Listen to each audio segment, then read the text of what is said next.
Hey everyone, and welcome to a brand new video. Tonight we have 8 stories coming out to just a little bit over 2 hours as per usual. I hope you all enjoy them.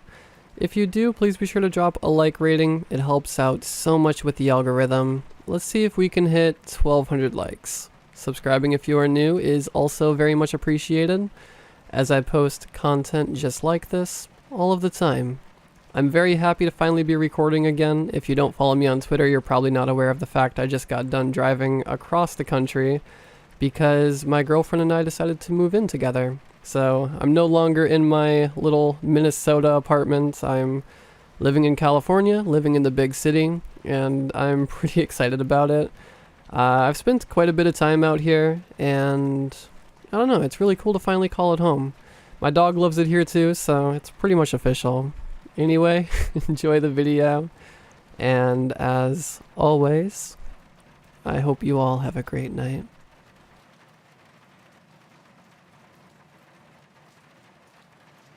My days of being a nosy neighbor are over. It started about a month ago when I was pulling in from work. I saw a tall, slender-looking man fiddling with a pair of keys in the door of the conjoined duplex right next to mine. I usually stayed to myself in most instances, but thought it'd be rude to just walk straight into my home without at least introducing myself. I walked up to him as he was starting to open his door. "Hey there." The man had nearly jumped out of his skin and quickly turned to face me. He had a fairly pale complexion with dark black hair, while his eyes were hidden behind a pair of sunglasses. "Hi, you'd think I'd know how to work a key by now." He shyly responded with a slight smile while extending his hand. "I'm Troy, your new neighbor." "Nice to meet you, Troy. I'm Danny." I grabbed his hand, which oddly seemed a bit sticky. As Troy swung his door fully open, I could see his eyes light up. Wow, lots of room for activities. That was kind of a weird comment to make, I thought. What was even more bizarre was all of the furniture left over in the house.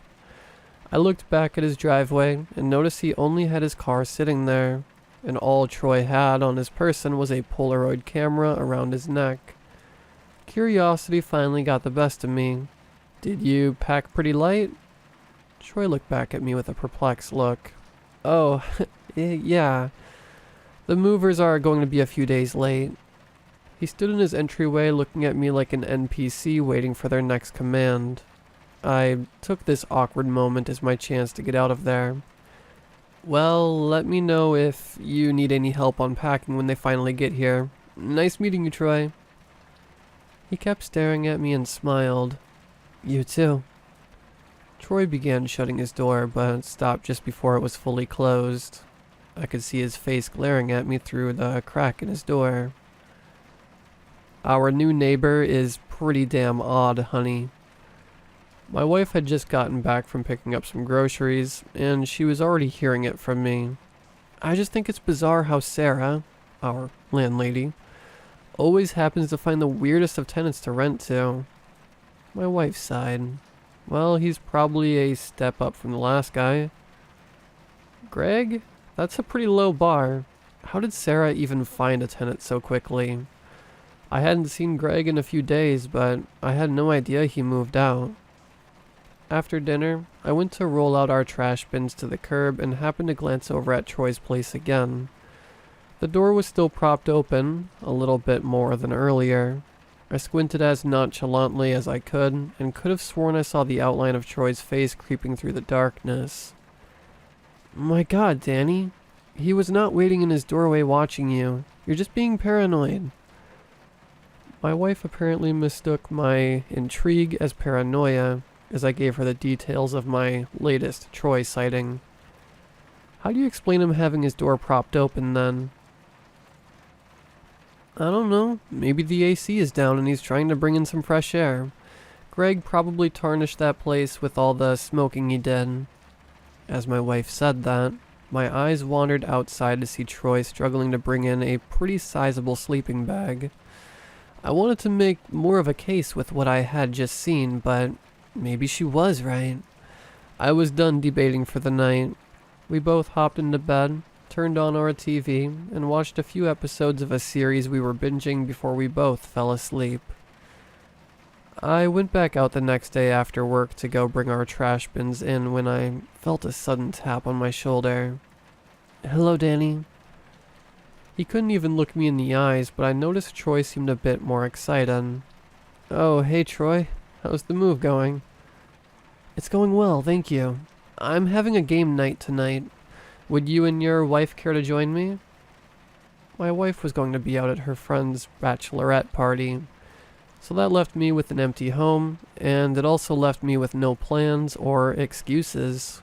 Luckily, my previous career in sales made me an expert bullshitter. Sorry, I can't. The wife and I are going out of town to see her in-laws. Maybe some other time." Gauging from his facial expression, I could tell he was pretty disappointed. I gave him a wave goodbye and started my way back in when I heard him mutter, "You know we can't play unless you come in, Danny." That line sent a chill down my spine, but I tried to keep it cordial and did my best not to engage. "Enjoy your night, Troy." My wife brought back some B-dubs before heading out to her bachelorette party that night, so I kicked back, cracked open a couple beers, and turned on the TV to celebrate the start of the weekend. An hour or so in, I heard a car door slam outside. I looked out our window to see 3 people, 2 guys and a woman, walking up Troy's driveway with bottles of liquor and a case of beer. I realized I had seen these 3 previously when Greg was living next door. I'm pretty sure they were his rowdy drinking buddies. Maybe that's how Troy had heard of this place. Perhaps Troy was just one of Greg's artsy stoner friends who happened to sublease for him. Usually, it'd be annoying to see a bunch of college-aged kids going in for a house party, but seeing those 3 relieved me a bit. It was good to see Troy at least had friends. It humanized him a bit more. Those cheery thoughts of mine were soon interrupted when I heard them pounding about almost immediately, and soon after that they were blasting some pretty odd music on and off. I was back to being annoyed as I thought about slamming on the wall to get them to quiet down, but then I remembered I had lied to Troy when I told him that we would be out of town. I buckled down and just dealt with it. As I was getting ready for bed, I heard the slam of a car door and the rev of an engine as it peeled off into the distance. Finally, some peace and quiet. I woke up in the middle of the night, needing to take a piss.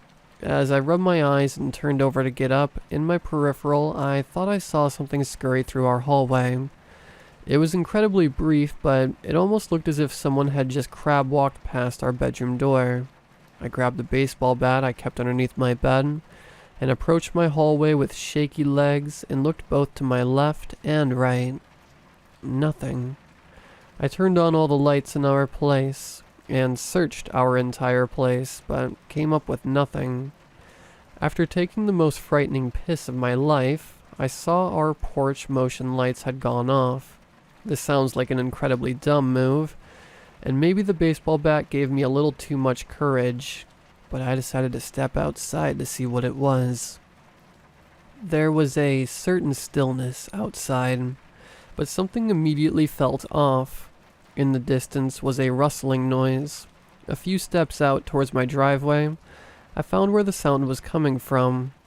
Troy's place. The rustling was followed by a giggling sound. I peered around the corner to see his door was again propped open, but even wider this time. Almost fully open.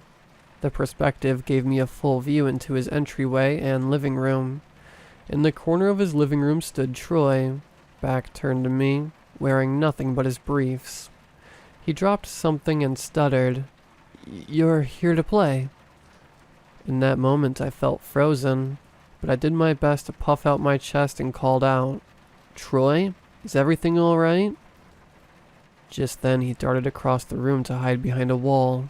Another giggle. His pale face popped out from behind the wall. Troy put his right hand over his mouth and pointed at me with his left and started giggling. His motion was so unnatural as he ran across the room, arms flailing above him to hide behind another wall, and started giggling again. His arm poked out to grab the item he had dropped earlier. "Come on, what are you waiting for?" He popped back out to stare for a second and then hid back behind the wall. A few seconds go by and I began to hear a childlike whimper. "Why won't you play?" I started to find my footing again and began to back away. I reached for my phone to call 911. "Why won't you play?" Just then, Troy started storming towards the front door with a knife. I quickly slammed it in his face and ran to my car. He pounded on his door from the inside as I threw my car in reverse and quickly got out of there. My call to the cops didn't initially lead to much. They said they checked out the place, knocked on the door to no answer, and that they couldn't do much without a warrant, but that they'd keep an eye on the place throughout the night. Luckily, my buddy Drew was able to wake up to my constant barrage of calls and let me crash on his couch. I texted my wife what had happened and to not go to the house that next morning here, and I met for breakfast and called our landlady Sarah afterwards. "Hey Sarah, we were just reaching out to let you know that we've been having some issues with your new tenant next door to us." There was a deafening silence before she finally spoke up. "What are you talking about? What new tenant?" A breaking and entering report was enough to finally get the police involved. They asked me a few questions about Troy, but I feel I didn't give them much help as to who the guy was. Sarah apologized to us profusely. She mentioned being at a funeral that week and felt terrible for having us been wrapped up in this situation. She couldn't tell us much other than Troy had apparently gotten a hold of Greg's phone and his house keys, and that there was an ongoing murder investigation. Sarah gave us the unfortunate news that Troy was still out there, but she would do everything in her power to make sure we felt safe. A few patrol cars would continue to monitor our place for the upcoming weeks, and Sarah had installed a ring alarm system. While we appreciated her concern, this was enough of a sign that we needed to move. We had saved up enough for a new place anyways, and this was the best excuse to get our asses moving. We got extremely lucky and found a place within our range, and a few days ago we had finally got everything packed up and ready. The movers packed everything up yesterday morning, and as they were backing out, I saw a manila envelope placed on our driveway. I opened it to read a note that simply said, "We still need to play. My door's always open." A few Polaroids fell out and my heart sank. One showed Greg with a part of his skull cracked open. He was jammed tight, sticking out of a freezer. The photo was labeled "Freeze Tag" in red writing. Another Polaroid was of the 3 people that went into Troy's house that dreadful night. One person was laying face first on the floor, bleeding out while the other 2 were tied to chairs with gags in their mouths with hardly any clothing. They had this incredibly sad and awful look of fear and despair on their face. This one was labeled "Musical Chairs." I looked at the final photo and my chest began to feel extremely heavy. My breath was becoming more shallow. I think I was having a panic attack. The photo was just shots of me from behind, most likely pretty recently. It read, "Hide and seek."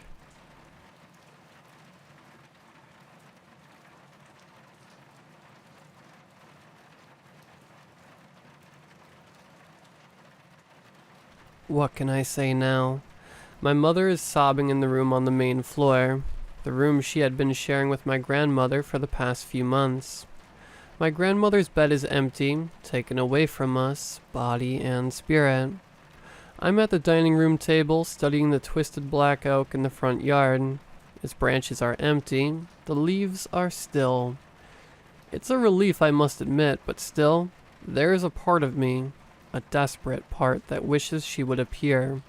A figure in the branches, dressed in white, a vulgar smile on her lips. Not her smile. A friendly wave like leaves in the wind. I wouldn't be afraid now. I will never be afraid of anything again. My grandmother's name was Natalia, and she was 92 years old. An absolutely beautiful woman was my grandmother from scalp to soul, and mind to soul, inside and out. Together with my grandfather, she raised 7 children, one of those being my mother. My grandfather was a working man, and I believe it's important to mention that he was also a very kind and sentimental man. But he wasn't much good at taking care of himself. So, to properly give credit where it's due, my grandmother took care of 8 people while my grandfather supported them. They were by no means a rich family. In fact, a lot of them resided in a 2-story apartment in a rather not quite destitute, but close enough part of the city. My grandmother did not work a paying job, but she worked the family kitchen, tethered to the stove at all hours of the day. She was the kind of cook that wasn't aware of her gift.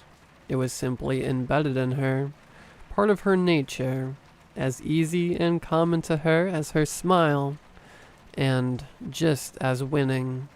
Cooking was an extension of her soul, so to became an ordinary part of her daily routine. The only part of her daily routine, really, and she did it selflessly. There was no desire on her part to be critiqued or to impress. She did not do it for herself. I don't think she even cared if her food tasted good. It just did. Always. Whether it was her cottage cheese and lasagna, everything she would serve would make you want to lick the plate clean and then kiss your fingers in gratitude. And there was no pride there either. None at all. For her, humility wasn't a practice but a precedent. All she wanted was to make sure that everybody, family, friend, or foe, had a full stomach at all times. That was her purpose in life. Her ritual. And so, it only made her happier when her 7 children began to have children of their own. As the family grew, so did her smile.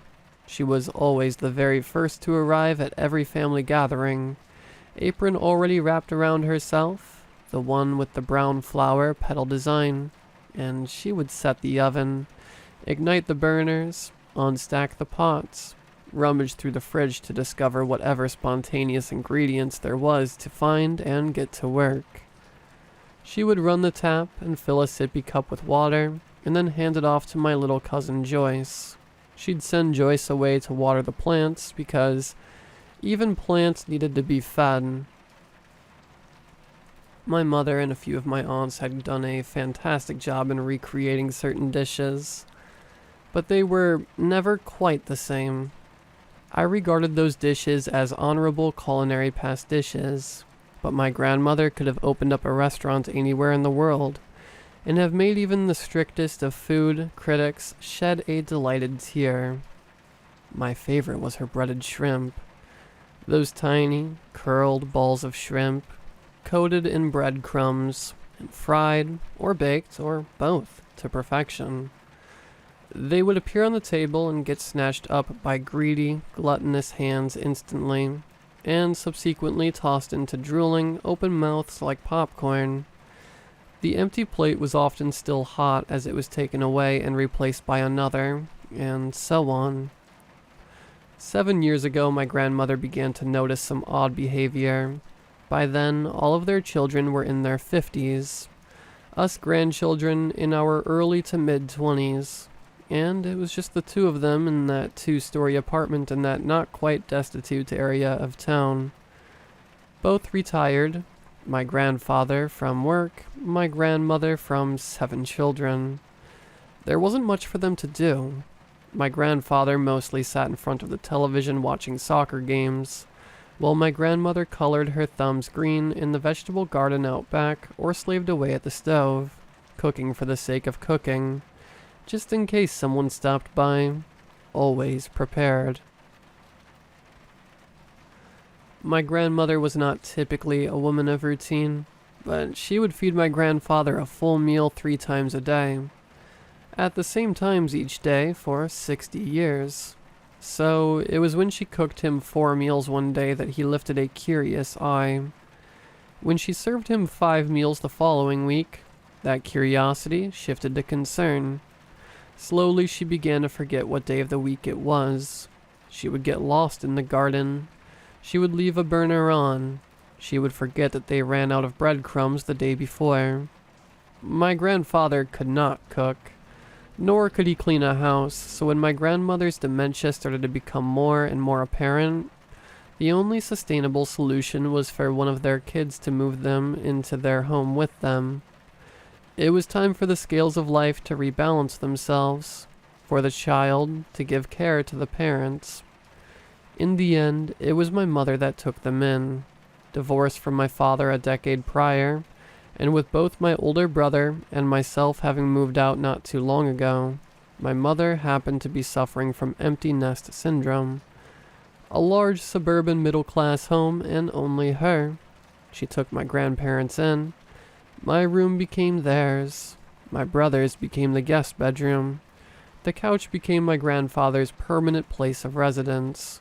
My mother became my grandmother, tethered to the stove as she was, and my poor grandmother pupated inside a reverse chrysalis, each day hatching into a new place, a new mood, a new person.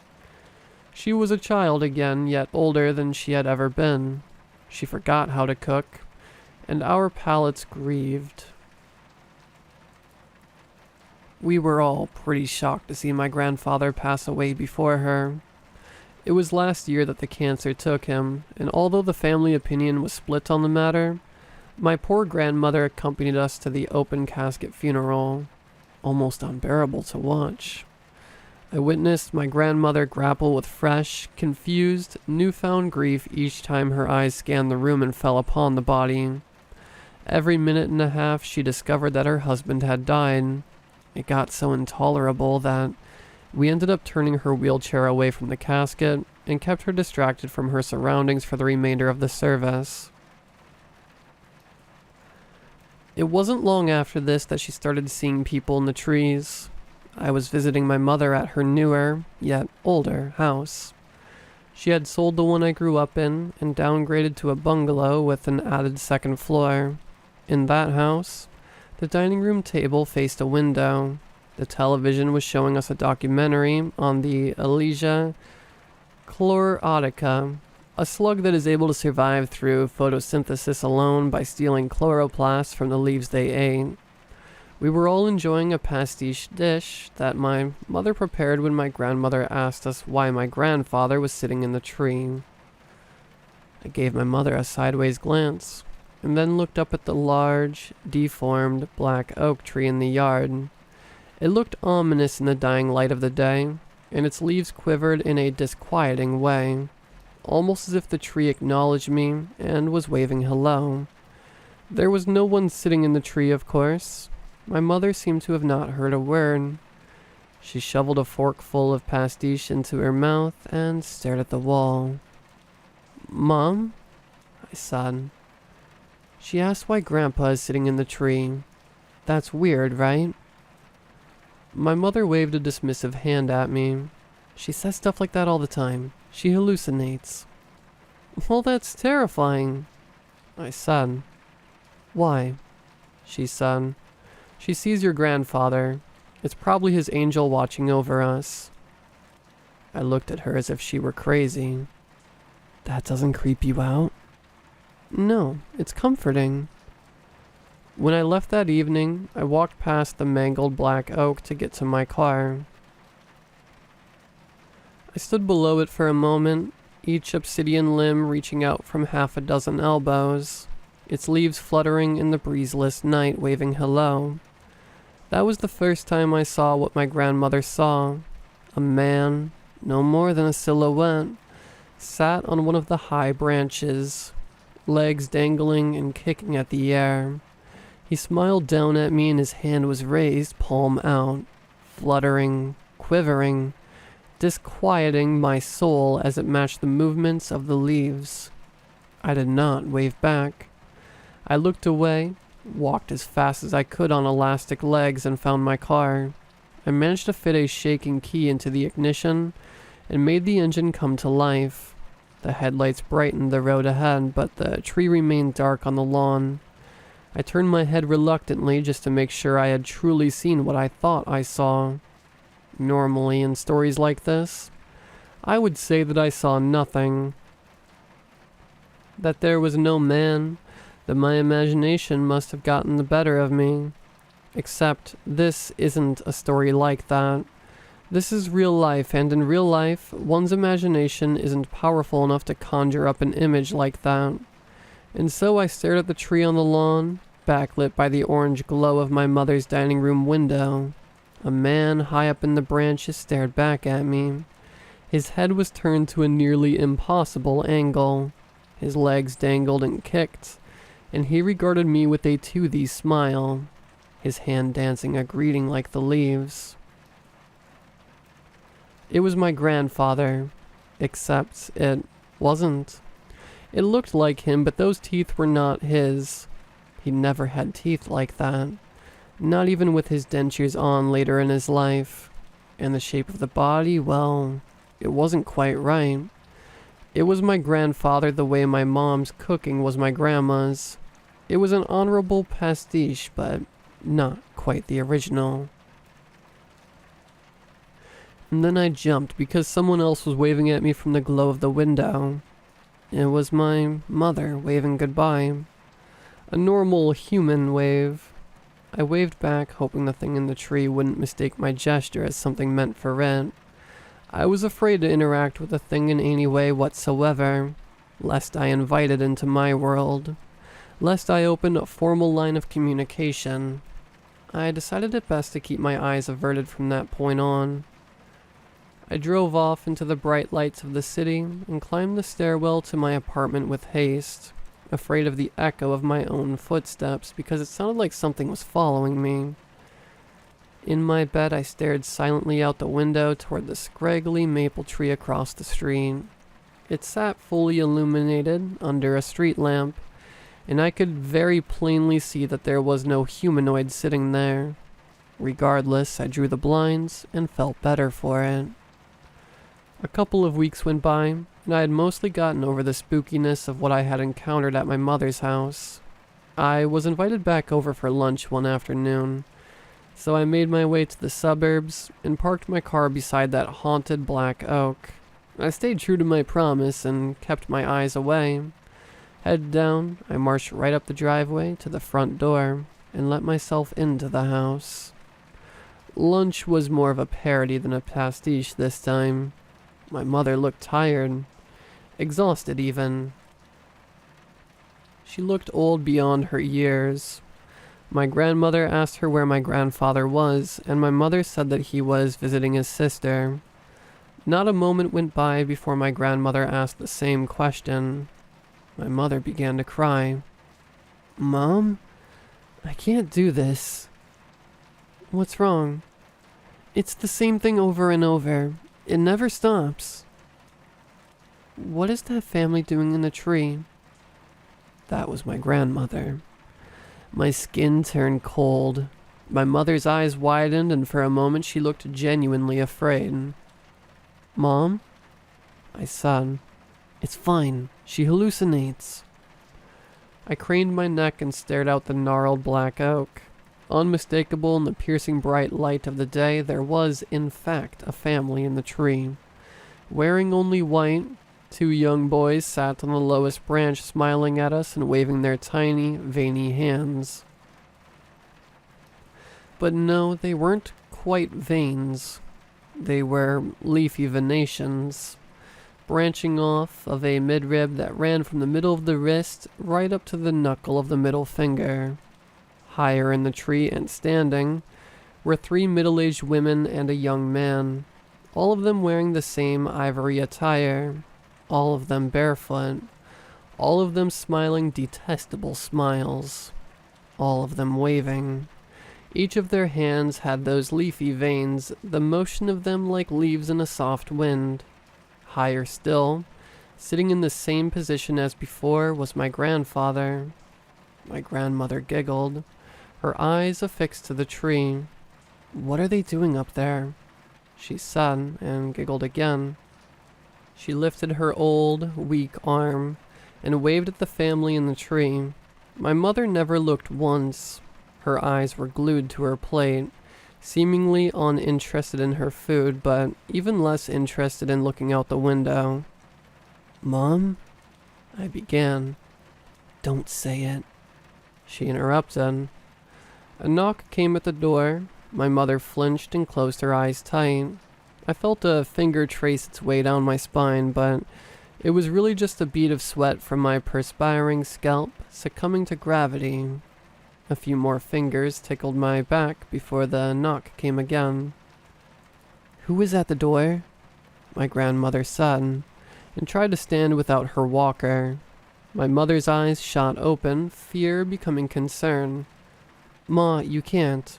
Sit down. You'll hurt yourself." I slowly rose to my feet. "What are you doing?" my mother asked me. "I'm going to answer the door." "There is no one at the door. Sit down." "Mom, please believe me when I say this. There is no one there." Her eyes pleaded with me. I shook my head and went into the hallway. I heard her shout my name in protest, but I was already committed. I needed to at least look through the peephole. I needed to know if maybe it was just a normal person, a delivery man, or solicitor. I needed it to be a normal person, or else I thought I would have lost a little bit of my mind, if I hadn't already. The hallway was dark despite the bright day. The windows around the door were opaque, so the small amount of light that found its way in was harshly diffused. I stood before it for a moment, afraid to go further. The knock came again, and I jumped from the sound. I almost lost my nerve, but I clenched my teeth and approached the door. I felt like I was in a state of fugue. Everything seemed animated and preternatural. The peephole watched me like the glistening eye of a predator. My mother's voice came to me from another dimension. It called my name like a question. My grandmother giggled somewhere far away. In a trance, I touched my forehead to the wood, placed my eye around the eye of the door, meeting my predator head on and looking into its soul.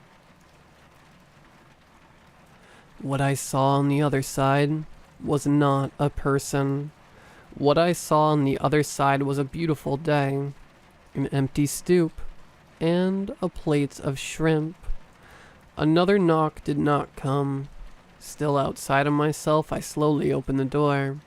I stared down at the plate incredulously, sweat still pooling at the nape of my neck and around my temples. The day was hot. The sun was bright. I was beginning to feel the oncoming of a headache. I reached up the plate in surprisingly steady hands. It was hot to the touch, although I wasn't quite sure if that was a product of the sun overhead, or if it was because it had come straight out of hell's oven. Regardless, I brought it in and walked back to the dining room. "Who is that?"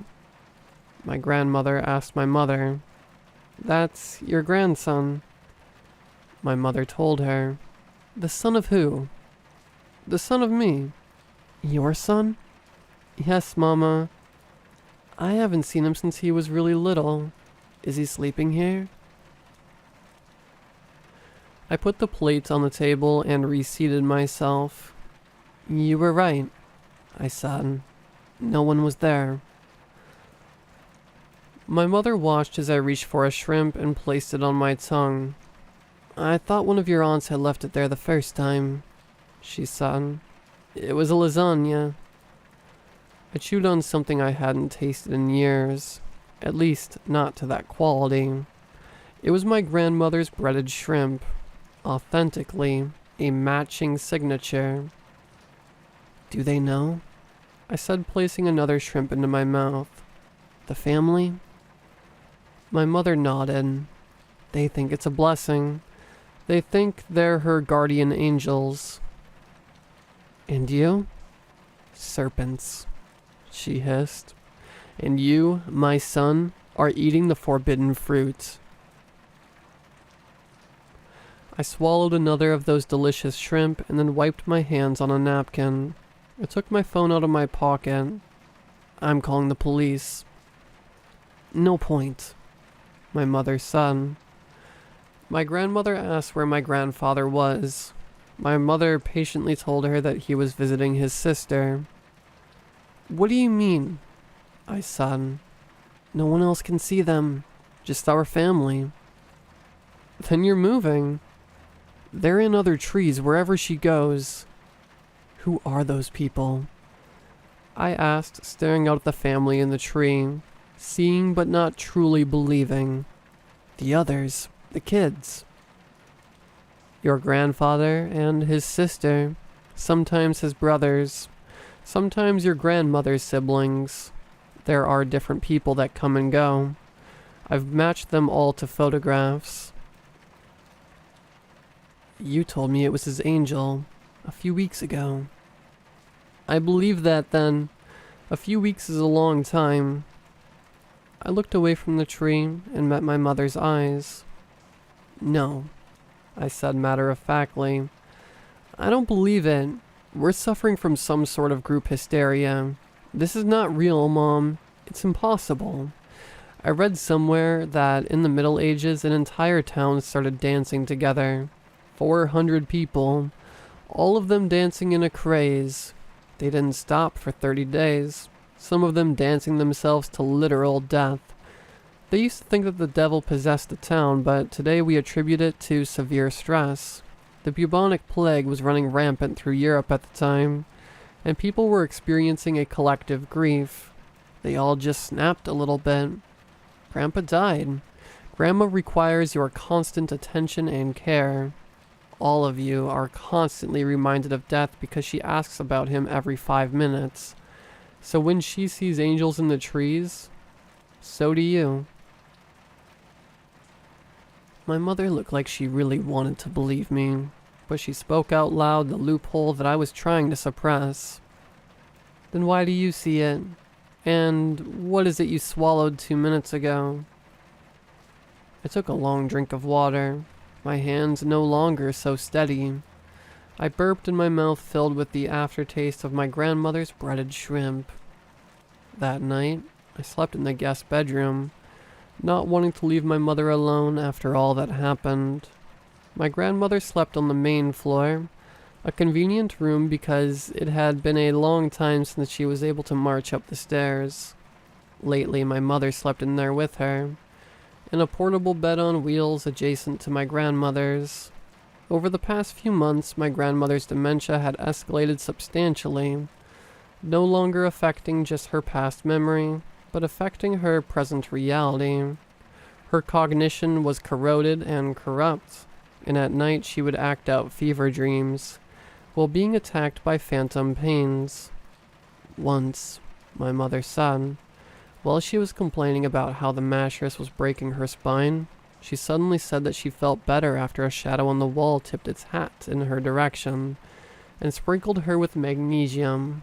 Of course, the dementia was responsible for distorting her reality, and all the wild things she saw or felt, for the most part, were no more than hallucinations. But now, my mother admitted, when it's well past midnight and Grandma tells me that Patrick is trying to get into the room, I half believe her. Who's Patrick? I had said. Patrick was my oldest sibling, a stillborn. The guest bedroom was on the upper floor, and to my immediate displeasure, I remembered that the window faced the lawn with the tree. Without looking in that direction, I felt for the string and pulled the blinds. An hour later, I was wide awake, staring up at that old paint on the ceiling, letting the silence of the house and all its tiny sounds rinse over me like a slightly open tap. I heard the seldom sound of a car passing outside. I heard the low-frequency hum of the refrigerator downstairs. I heard the squawk of springs as my mother shifted in her portable bed. I heard the vague mutterings of my grandmother's voice, and the calming responses of my mother's. I heard a persistent tapping at my window. My heart stopped dead in my chest for a moment, and then sped up tenfold. There it was, a steady tick, tick, tick like the branch of a tree, or a fingernail. Now it was heavier and less patient, a tack, tack, tack. All the saliva in my mouth vanished in an instant, and my teeth were clenched as if to hold in my breath, as if to not let a sound escape. My feet, sweating a moment ago in the humid heat of the summer, were cold, anxiety forcing my body to relocate the blood from my extremities to more useful parts of my body, like my rapidly beating heart, for instance. And then, clack, clack, clack, and I jumped out of bed and hurried up to the far wall, where I stared at the window with wide, unhappy eyes. My mind was a mortified jumble of supplications, a silent prayer to the universe to make it all stop.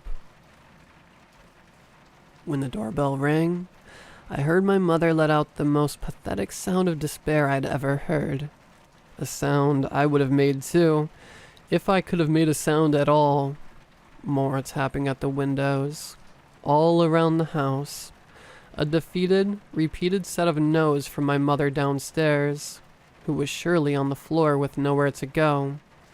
I had in my hand a fistful of my own hair. I tried telling myself that it was mass hysteria, that my brain was somehow overworked, or that I was suffering from some belated, unknown grief that I held locked away somewhere. The doorbell rang again. I swallowed my dry tongue. I chewed on my lips. I opened my mouth and shouted, "What do you want? Go away from us." It was no use.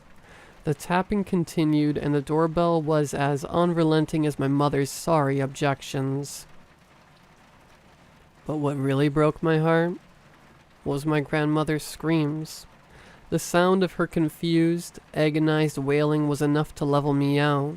I let go of my hair and strode to the window, more angry than afraid now. I lifted the blinds, prepared to confront the perpetrator of those perpetual taps, and immediately regretted it. I was greeted by the smiling face of a young man.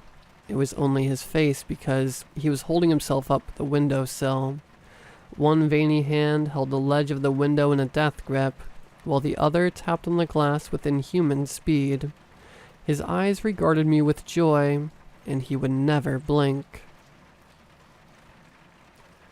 I turned away and sleepwalked toward the door. As I reached for the knob, I heard the squeal of the window sliding open. Uncaring, now that I knew the world was chaos, I turned my head around in time to see a gangly arm reach into the room. Attached to that arm was a young man dressed in white, climbing blindly through the window, wide, joyful eyes targeted on me, never leaving, never blinking.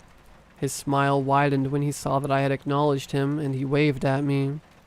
Meanwhile, my mother was sobbing and my grandmother was shouting that she didn't feel well, that she needed to go to the hospital. All around, like a percussion band from the deepest depths of hell, came the constant rhythm of the window tappers, accented every so often by the jangling ring of the doorbell. I turned away from the man crawling through the window and walked into the shadows of the hallway. As I walked toward the stairs, I remember thinking for a brief moment if perhaps hiding in the shadows on the wall was a man with a top hat, a man who might sprinkle magnesium into the mouth of the thing that was surely following me down the hall, to enhance its toothy grin, to reinforce the bones there, to make them stronger. What did it eat to need such large chompers? Leafy greens, I thought, and let out a maniacal chuckle. I made my way down the stairs, and as I walked to the front door, I made sure to unlock every window I passed by. I just wanted the tapping to stop, so I let them in. When I arrived at the door, I did not look through the peephole, because I no longer cared about what I would find on the other side. Of course, when I turned the lock and pulled the door ajar, there was no one there. On the stoop, in a round plate with a brown flower petal design around the rim, was a peniton, my grandmother's famous peniton. with raisins and cranberries lodged in the dough like someone had used it for target practice with their dried fruit gun. Its shape was the telltale sign, slightly lopsided and resembling a large muffin. I stared down at it with impatience. "Did you ring the doorbell?" I asked it. It didn't respond. I left it there. Inside the house, a ceremony had begun. A crowd of figures in white surrounded my grandmother's bed. She was still crying, but softer now, less urgent. I glimpsed my mother on the floor and witnessed something spectacular. Despite all that was happening, my mother and my grandmother fell into the rehearsed rhythm of their everyday lives. First, my grandmother asked where her husband was. Then, like one of Pavlov's dogs, my mother said that he was at his sister's. My mother stared at the intruders with languished eyes. I casually walked in and lifted her to her feet. She asked me what was happening, and I shook my head in response. Together, with our arms around each other for comfort, we left the room and made our way to the couch. I sat her down and told her that it will all be okay. By now, I knew it would. By now I understood they were not here for us. They would not hurt us, touch us. Moments later, my grandmother fell silent. One of the figures in white turned toward me.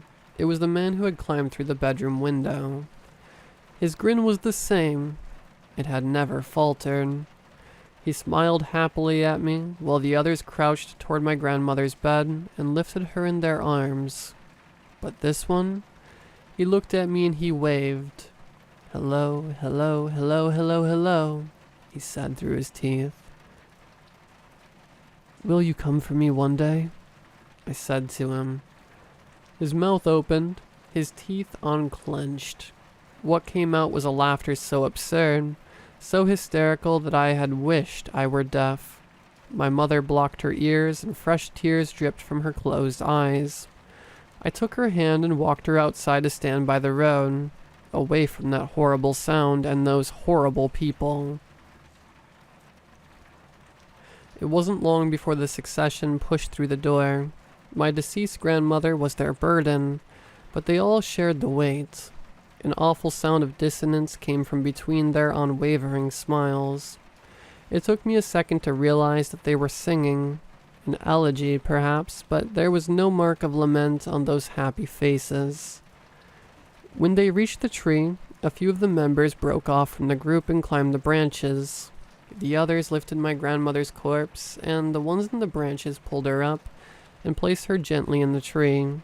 The one that was my grandfather climbed down from his perch near the top of the tree. I wanted to scream at him not to touch her. I wanted to protest against this grotesque sacrament, but I didn't.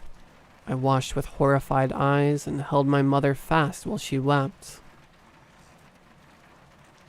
My grandfather, or rather the devilish pastiche of his likeness, wrapped himself around my grandmother and put his lips to hers. The kiss of life, the kiss of death. She sat up confused, but also not confused. She was confused the way a person is after coming out of a coma, but the dementia-related confusion was no longer in her stare. Her eyes finally found their way to my grandfather's uncanny face, and she beamed at him. She clawed at him and pulled him close. And then she saw the others and gathered them in around her. Her new family was found. And then they were gone. Just like that. Vanished. After a while, I took my mother back into the house and she fell to her knees beside my grandmother's bed. The body was there, mouth slightly open. Her final breath lingered, perfuming the room with a smell like vinegar. When the ambulance arrived, the paramedics announced her death and the coroner removed the body for storage until my family could arrange with a funeral director. The next day, the family arrived. All of my mother's siblings, my brother, my cousins. Together we mourned and we planned the funeral, and we ate pastiche in celebration of a life that was lost. a life we held dear to us. The panettone was given to the coroner as a thank you for his grim work, but there were still desserts like cannolis and biscottis and apple crisp and, best of all, grappa, which I had the most of. The day after that, I stayed to console my mother and to keep her company. I took the week off work with the excuse of bereavement, so I decided that I would stay here with her. We experienced something together, something that forever would separate us from everyone else in our family. We needed each other to recover from that, but I don't think we ever will. Whatever it was that happened defied all logic. The world as I thought I knew it has become as lopsided as my grandmother's famous panettone. All I could hope for is for time to heal me, to maybe one day think back without clarity. Maybe dementia would make me forget, or maybe it would just bring them back. I walked for miles yesterday to try to clear my head, and I came across a salt marsh. It was beautiful and sad, and when I finally looked away, I saw something on my shoe. A leaf, I thought at first, but it was moving, crawling. It was a rare species of slug called Elysia chlorotica. I had seen a documentary on them. They looked exactly like a leaf, and they can survive for weeks off the chloroplasts from the leaves they ate through photosynthesis alone. Big jumpers, I thought. Leafy greens. But what can I say now? My mother is sobbing in the room on the main floor, the room she had been sharing with my grandmother for the past few months. My grandmother's bed is empty, taken away from us, body and spirit. I'm at the dining room table studying the twisted black oak in the front yard. Its branches are empty. The leaves are still. It's a relief, I must admit. But still, there is a part of me, a desperate part that wishes she would appear. A figure in the branches, dressed in white. A vulgar smile on her lips. Not her smile. A friendly wave like leaves in the wind. I wouldn't be afraid now. I will never be afraid of anything again.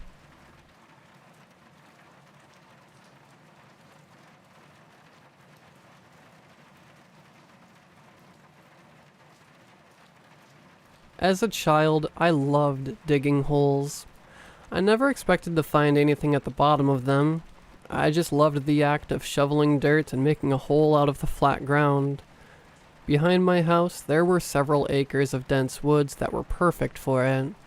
My friend William and I would each take a large stick and hack a trail through the overgrowth of milkweed and thistles that covered the edge of the woods. Once we found a clearing, we'd bury your shovels into the ground and begin piling the crummy soil up around the hole's perimeter. We had built one hole that was significantly larger than the rest. The top of it was covered with tree branches, so we could crawl through a small opening and use it as an underground fort. Early one summer morning, we ran out to the woods to build an addition to the fort. There was a large tree just outside the hole on the side that was opposite the entrance. Our plan was to make a lean-to up against the tree and expand the hole so that we could go in the entrance and come back above ground inside the lean-to. It took most of the afternoon, but we finally finished. It was mostly dark inside the lean-to, except for a few small cracks of light that came through the roof, and William's green and black sneakers that glowed in the dark. As we walked around the outside and admired the day's work, I heard something that sounded like a mumbling voice from back in the woods. "What was that? Did you hear that noise?" I whispered. William just laughed. "You always hear things out here, and there's never anything." It was probably just the wind. But there was only a slight breeze, and since William's overly loud laugh, the forest had become dead silent. I don't know whether it was the silence or the forest getting darker, but something about the woods that night filled me with terror. I sprinted down our path as fast as I could and didn't look back. I could hear William yelling, "Chicken," and "Scaredy cat," but in that moment I didn't care. The canopy of trees was blocking most of the sun from reaching the forest floor, and the darkness only amplified my fear. Finally, I could see the entrance of the woods up ahead and my house in the distance. I pushed myself even harder, pumping my scrawny 9-year-old legs for all they were worth. I burst out into the open, but I didn't stop until I reached my back door. It was only once I was inside that I realized how scratched up my legs were from running through the thistle. When I caught my breath, I started to feel a little foolish. I did tend to be a little jumpy, and I didn't see anything in the woods. There was no way William was going to let up on teasing me about my cowardice, even though the voice had sounded very real and fairly close. It was much easier to doubt myself when I was standing safely inside my house. Later that night after dinner, I told my parents I'd left something outside and I needed to run and get it. I made my mind up that I was going back in the woods to prove to myself that I wasn't scared. Whatever I thought I heard couldn't have been real. I grabbed a flashlight and briskly jogged to the entrance of the forest. The sun had almost set, and it was difficult to see very far through the thick foliage. I crept down the path, careful to make as little noise as possible. When I reached the clearing, the lean-to was knocked down and the branches over the fort had caved in, and were now mostly covered by dirt. I didn't know whether William had trashed it out of anger, or some older kids had wrecked it, but seeing my favorite hideout trashed made me forget about where I was and how late it was. I set down my flashlight and slowly began pulling the tree branches out of the hole. Once I'd removed all the branches from the cave-in, I went to clear out all the dirt that had been thrown into the hole, but when I picked up my shovel, the dirt on the end of it was still soft and wet. Whoever had wrecked our hideout had done it recently. My one-track mind was so focused on repairing my fort that I didn't stop to think about all the danger I could be in. I had only dug a few shovelfuls when I hit something hard in the midst of all the loose dirt. It was difficult to see what it was since my flashlight was laying outside of the hole. I only had to brush a small amount of soil away before I saw something familiar glowing underneath a thin veneer of dirt. All that was visible was a small part of William's luminescent sneakers, and an inch of his pale skin just above his socks. Fear seized every part of my body.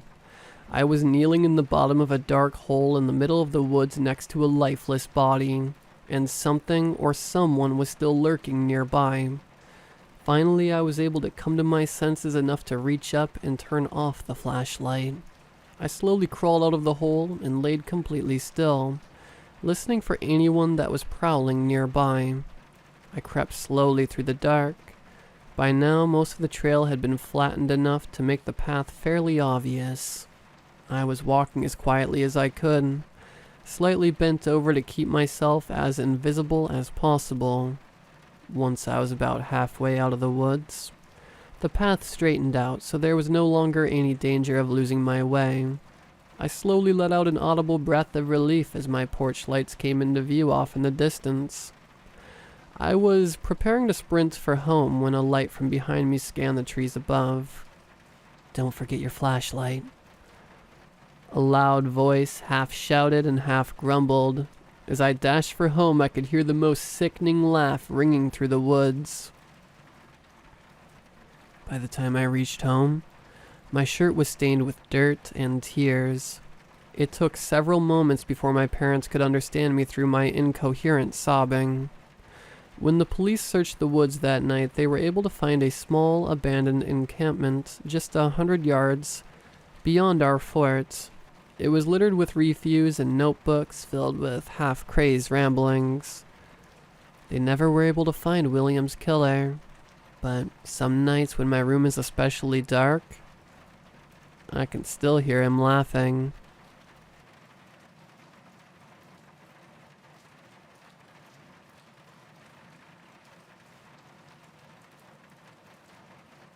I met my husband 8 years ago in our junior year of college. He always tells our friends it was love at first sight, despite the fact that he couldn't see my face during our first interaction. We got locked in a basement at a frat party. It was dim and he didn't have his glasses with him. I remember seeing him around campus, and I always thought he looked silly with them.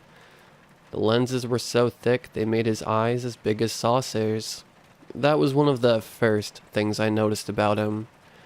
He spent the majority of our time in the basement with his eyes squinted. He said it hurt his head when he didn't have them. We were stuck down there for a few hours. One of his friends came looking for him, and we got out. He ran up to his bedroom asking me to stay put. He returned with his glasses, finally taking a good look at me in the light. He told me he thought I was a girl with a cold based on my voice, but I clearly made quite the impression on him, as he asked to hang out more often. After about a year of being friends and spending the majority of my time at a frat house, or with my horrible roommate, I decided to move off campus. I asked him to move with me. We were best friends and we needed to focus on getting our lives together in a less distracting environment. He agreed. We were both excited to start building our lives side by side. I loved spending time with him. Watching him fall in love with me at the same time I did was one of the greatest things in life. He kissed me in front of everyone on our graduation day. My heart practically jumped out of my chest when it happened. Not that I didn't want to kiss him. I just never expected that he'd make the first move in front of all of his friends and family. He pulled away, slapping a hand across his mouth in shock at his decision. We laughed about it. He lost a few of his frat friends after that, but the majority of people we knew were accepting of our new relationship. We continued living together in the city until our engagement. A lot of dark stuff happened between then. He got a job at a slaughterhouse as a janitor of sorts. This caused a lot of arguments between us. I thought it to be cruel. The job eventually became too much. He was one to wear his heart on his sleeve. I could always read his expressions better than he knew. He came home one day looking tense. As his partner, I offered to help him relax, which led to him running away and puking up his stomach into the sink.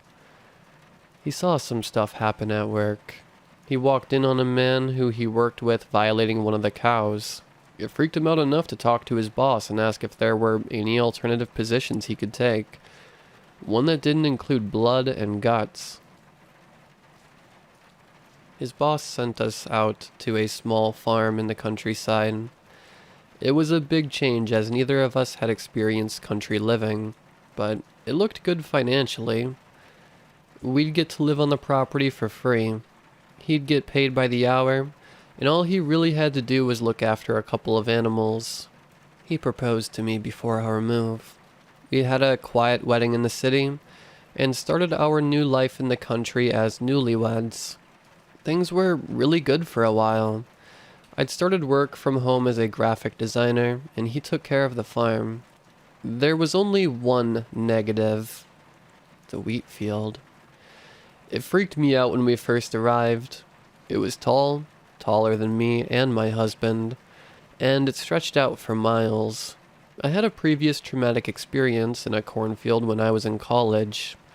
I accepted a drink from a friend that was laced with a psychedelic and got lost in it. Things weren't the same for me mentally after that. It was one of the dark points I mentioned earlier on. I spent a while trying to recover from the whole situation, my husband by my side every step of the way. I did eventually, but the backyard of my new home was something that sent a chill down my spine. I put it behind me, choosing to focus on my art and husband. I decorated the house, started a garden, took up yoga and crystals. My husband didn't suspect my disdain to the surroundings of our home. I knew that if he did, we'd move back to the city in a second. We had neighbors, 2 brothers who lived about a half-mile down the road from us. They said they only stayed for 3 months out of the year as a trip in memory of their late parents. I became friends with one of them. He was spiritual, peace, and love type of guy.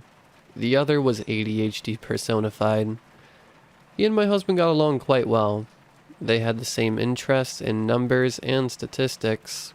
They became good friends in an incredibly short amount of time. The last time I saw my husband was a week ago. He got home from the small town we went grocery shopping in.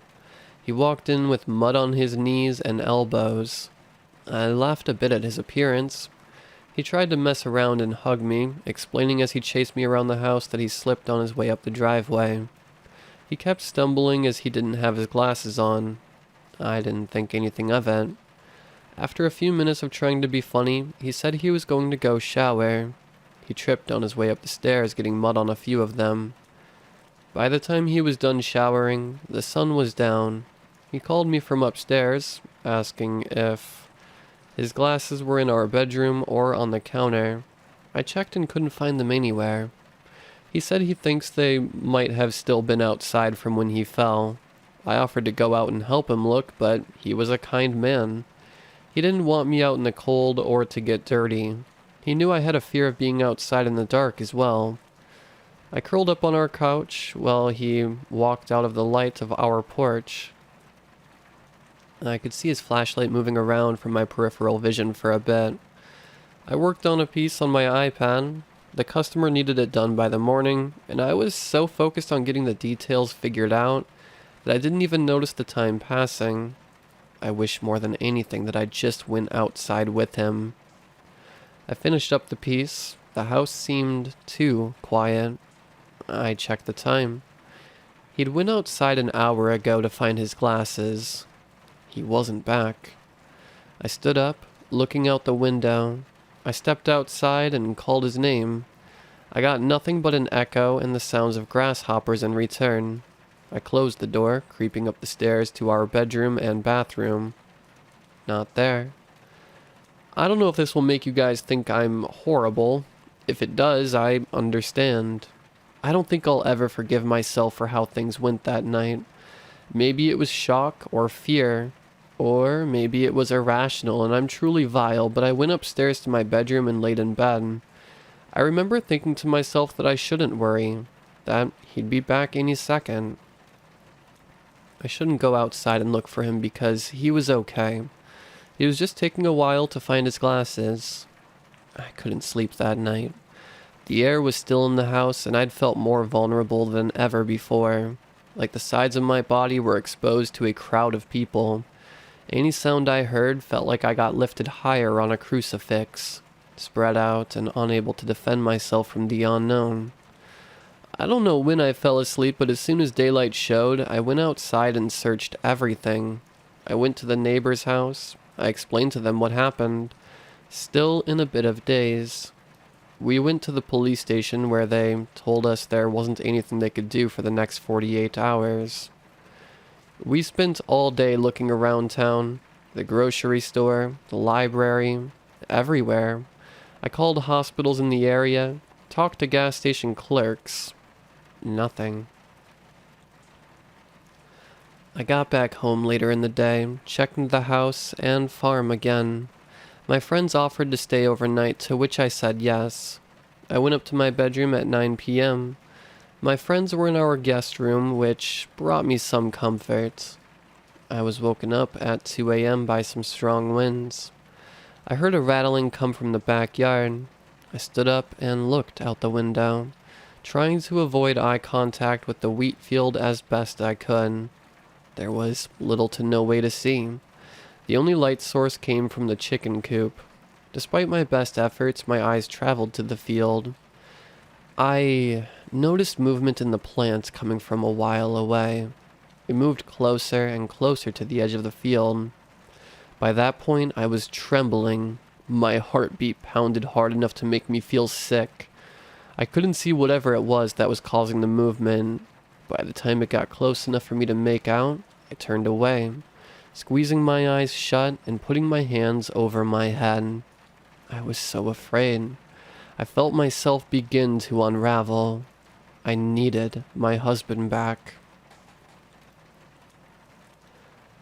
One of my friends had to work at 6 a.m. I walked downstairs to say goodbye, thank them for everything they'd done to help. They left at 5:30. I couldn't go back to sleep, still feeling a sense of shock at the fact that my husband was gone, and I had no clue what happened. I made some coffee and slowly walked back upstairs. I took a second to crouch down on the stairs, lightly touching the mud prints from the last time I really saw my husband. I heard a sound coming from the bedroom. I slowly stood back up, trying to tiptoe to the source. I made it to the crack in our bedroom door. I saw my husband inside. As much as I wanted to run in and hug him, a piece of me told me to stay put. I watched him for a second, letting my eyes adjust to what I was truly seeing. He was nude. His spine seemed to be severely curved to the left, the line of his back going deep and crooked. He was hunched over, his arms dangled at his sides as if he was not feeling in them. They were long. It looked like his shoulders were dislocated. The skin on his neck to his shoulders stretched unnaturally. His knees were bowed inwards. I watched as he took a shaky step toward the window. His feet dragged and his knees wobbled, almost like a fawn taking its first steps. Everything about the scene was uncanny. I could make out his side profile.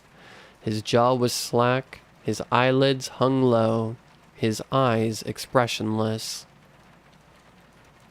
I slowly backed away, walking downstairs to the living room. I waited for him to come down, to tell me he hurt himself. That's why he looked so odd. Or to tell me he was lost in the fields. That's why he appeared so gaunt. I placed my coffee cup down with force. I wanted to make a noise. I wanted it to know that I was in the house, to hide or run away if it needed. I knew immediately that I was afraid of it, even if it looked like my husband. An hour passed. I could hear heavy footsteps upstairs. They lightened over time. My blood ran cold at the fast-paced footsteps I heard coming down the stairs. I clenched my fists. I asked for forgiveness subconsciously. I don't know what I expected. My husband walked into the kitchen, dressed, showered, and walking normally. He smiled upon seeing me, asking why there was mud all over the steps. I laughed, still sitting at the counter. He didn't question my lack of response to his disappearance. He walked past me, planting a kiss on my cheek and reaching for the box of cereal in the cupboard. I noticed what looked to be stretch marks up his arm. I didn't know what to say. My lips quivered. I had little to no control of my facial expressions. As much as I felt the situation wasn't normal, I couldn't help myself from standing up and wrapping my arms around him. He hugged me back, rubbing my head and planting another kiss to my cheek. I let out a quiet sob, gripping him tighter, desperately waiting to feel a connection with him. I thought that the closer I was to him physically in that moment, the more likely I would be to shake the ugly feeling I had about him. I peeled myself away from him, grabbing his face in my hands and looking into his eyes. I couldn't see anything in them, no emotion. He had a smile on his face. It looked like nothing I'd seen from him before. I told him I had to go to work. He nodded and kissed me goodbye. I got in the car and drove to my friends down the road. Only one of them was home. I knocked and started to explain what was happening as soon as he'd opened the door. He looked at me like I was crazy because who could be afraid of their own husband who was missing only 24 hours ago? I stayed at his house for the next few hours. He tried to help me rationalize what I thought I saw, but in the end he really didn't have anything to explain the behavior. I asked him to come home with me, see for himself. The car ride to my house was silent. My anxiety as we got closer was evident. We pulled up, going inside to find my husband on the couch going through the camera roll on his phone. He watched videos of us. He laughed at the same time as he did in the video. I announced my presence. He turned his head practically all the way around to the front door, smiling when he saw us. It looked different from the smile earlier. His gums showed and his eyes scrunched up with his lips. He laughed, identical to the laugh we'd just heard from him rehearsing. "I didn't hear you come in." All three of us sat in the living room for a bit, acting as though everything was normal. My friend watched videos on his phone. He scrolled onto one, a math question that apparently only 1 out of 100 people could solve. He looked up expectantly at my husband, raising his eyebrows as a way to ask if he could solve it. My husband, who knew everything, to be the smartest person they'd met, who graduated with a degree in mathematics and statistics, looked at him, shrugging his shoulders, letting out a chuckle that seemed too artificial. That was just the first day back. The next day was still strange. I still hadn't asked him any questions. He hadn't brought it up at all. I noticed that he didn't bring anything up himself. He wouldn't speak unless I spoke to him first. He barely ate anything. He hadn't gone out to check the animals or clean up. Nothing. The third day he left for 5 hours. He walked outside. He went into the wheat field. I watched him and did nothing to stop him. He came back later as if nothing happened. The fourth day, my friends came over again, watching him in confusion. My husband didn't notice their questioning faces. The fifth day, I went to my friend's house again. Only one of them answered the door. He said his brother hadn't come home that night. Yesterday night, my husband went into the wheat fields again. We watched him return from the guest room window. He had blood dripping down his shirt. Chunks of what seemed to be flesh clung onto his mouth and hands. He looked around skittishly, like an animal hoping to not be caught doing something bad. He came in through the back door, hurriedly running up to our bathroom. I heard the shower start. I listened from the guest room. Tears ran down my face. I realized that my husband was gone. 30 minutes ago, I walked by the bathroom and watched him through the door he left slightly open. He grabbed the corners of his mouth, stretching each end up to his ears, the skin ripping slightly. He dragged his hands over his eyes, the skin underneath them molding with his fingers like clay. He put his hand in his mouth, his thumb resting on his chin, the other hand opposite. The fingers pressed against the roof of his mouth. He pulled, dragging his jaw open at least 12 inches. There was a tearing sound like the nerves in his face were snapping. His bones popped. Saliva poured out into the sink. He placed his hands on the counter and watched himself in the mirror. He was sad. I think I'm going to kill him today. There's a consistent sense of guilt I have. I let my husband be replaced by whatever this thing is. A part of me hopes he's still out there. I can't let him be replaced by this replica. I won't let the man I love be immortalized this way. I can't. Wish me luck.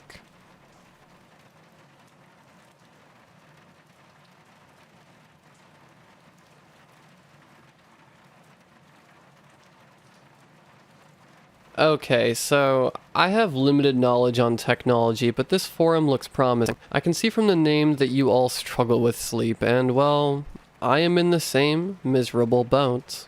As the title says, if I don't go to sleep tonight, I will die. And yes, that sounds very dramatic, right? Maybe you're wanting to skip down to the bottom of this post and comment, just go to bed then, easy. But before you grace me with that clever piece of advice, listen. I can't. There is not a simple case of next day jitters keeping me from going to sleep. This isn't the fault of my overactive mind asking inane questions, or replaying my most embarrassing moments over and over like a greatest hits reel. No, I wish it was just that. I wish I could tell you that this was just a particularly bad case of the regular brand of human insomnia, but it's worse. I physically cannot sleep. I've tried everything from drugs to knocking myself out. None of it is working. My body is incapable of the type of sleep it needs, and apparently, we're just now learning how vital that is to my survival. It sucks. Majorly. Anyway, trying to get away from all the bleak imminent death stuff. Dr. Pym once told me that. The internet knows everything. So, here I am, internet, asking you to please tell me, is there a way to force your body to go to sleep within 24 hours? Surely at least one of you here has a surefire fall asleep method. Maybe even something so simple that myself or the doctors have completely ignored. Is that too hopeful? Probably. I understand that it's a long shot, especially since my body, and therefore its processes, are different from yours, but I have to try. Well, I guess I should explain the situation a bit, huh? Just realized I'm this far into the post and I haven't even introduced myself. Isn't there a human thing where you're more likely to care about something after it has a name? Or is that only if you are the one to name it? Either way, let me introduce myself. My name is 3, and I'm one of the myriad. Not that that even means anything to you. You're a civilian. I hope. It'd blow if I went through all this trouble to sneak onto the internet, just to immediately get caught. Well, caught before I can even get some advice. If you know about me, you know what's happening to me. I know someone will find this, but please.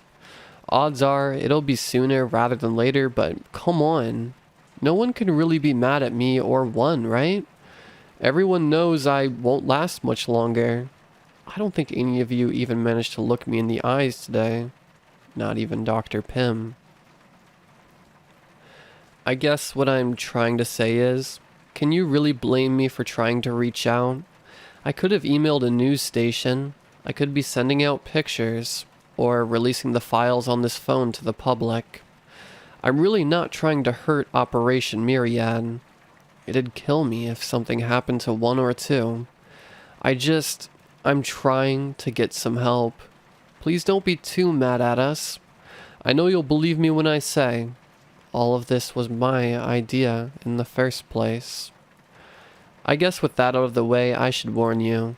I've had typing lessons, but I've never actually used a phone keyboard.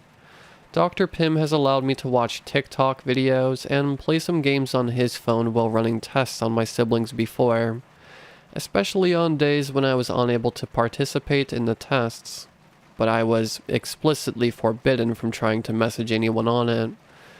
Didn't stop me from disobeying, from looking through his pictures or conversations with the 3 people he texts, but it was a pretty toothless act of rebellion. Then, about a month ago, I sneezed and, well, I melted his phone in acid. He got a new one, but I kind of felt too guilty to play with it anymore. Still, I guess that didn't stop me from stealing it today. At least no way I can melt this one. Where am I going with this, you might be asking? The answer is, I don't know. I think I was going to apologize for typos or something like that, because this phone keyboard feels infinitely smaller than a real one, but really, I should probably apologize for my rambling. It's been 4 days since I last slept, and yeah, sleep deprivation is definitely affecting me less than it should. Less than it would affect a normal human, but I still feel vague. Not all the way there. Sometimes my mind still feels normal, sharp, but then it feels like I'm wading through a mist, just looking for the point in what I'm doing. Anyway, point found. Forgive me for typos and rambling. Please just read with an open mind and then give me your best advice on how to deal with the situation. Keeping things short, we, the Myriad, are the products of a government experiment that took place 16 years ago. 25 human embryos were injected with a synthesized genetic material derived from an alien wreckage. Of those 25, only 3 of us came to term. We were named after our experiment, Project Myriad. We live in a compound, a sterile white building where a team of scientists watch our every move. This probably sounds pretty horrible, huh?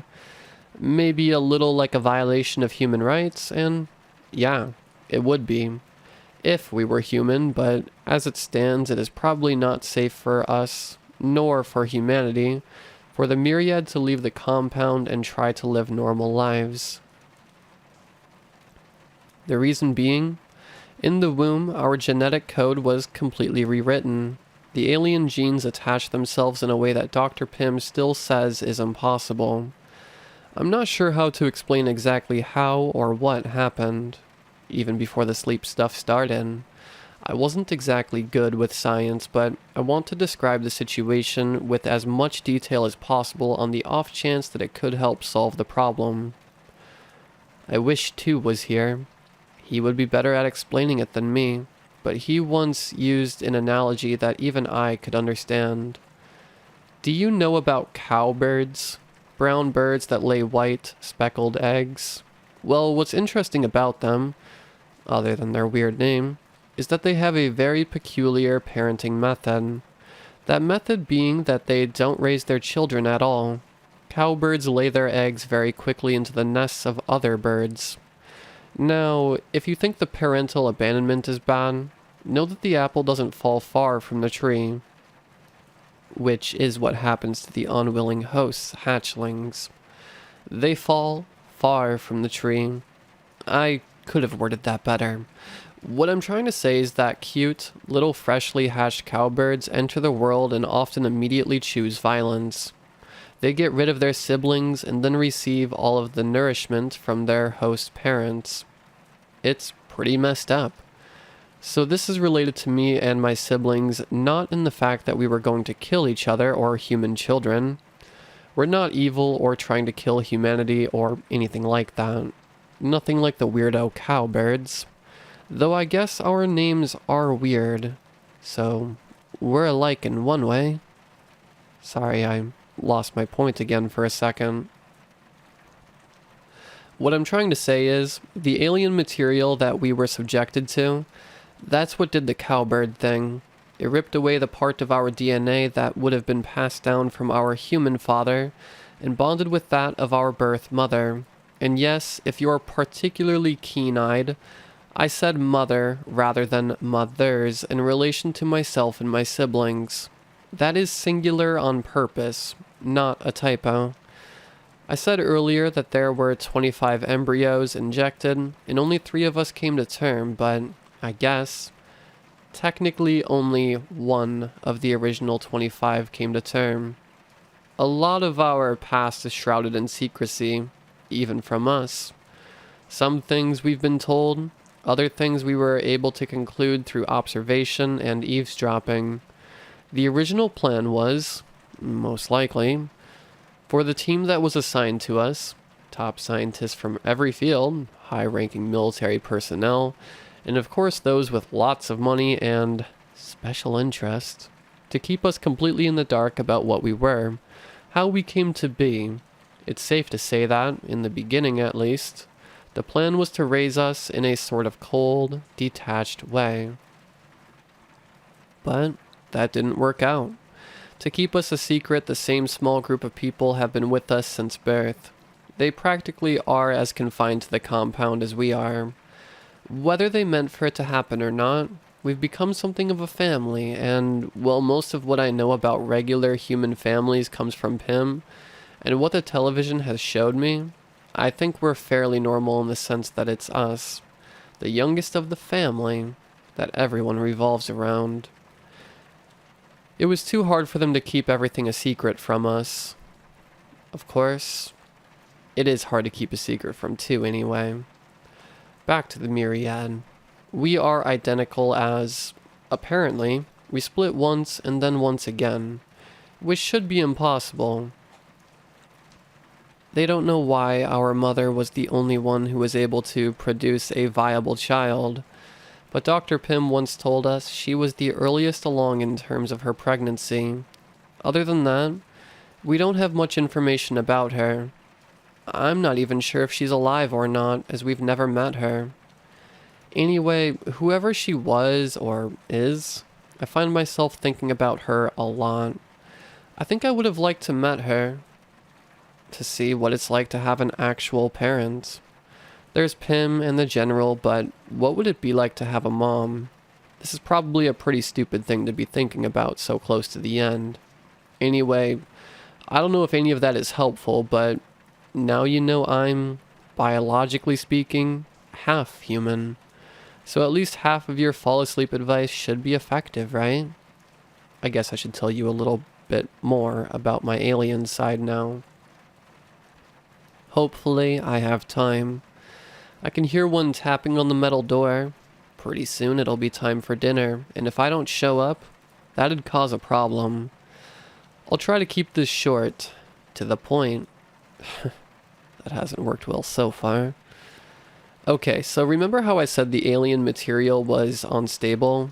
That's because its genetic code was constantly rewriting itself.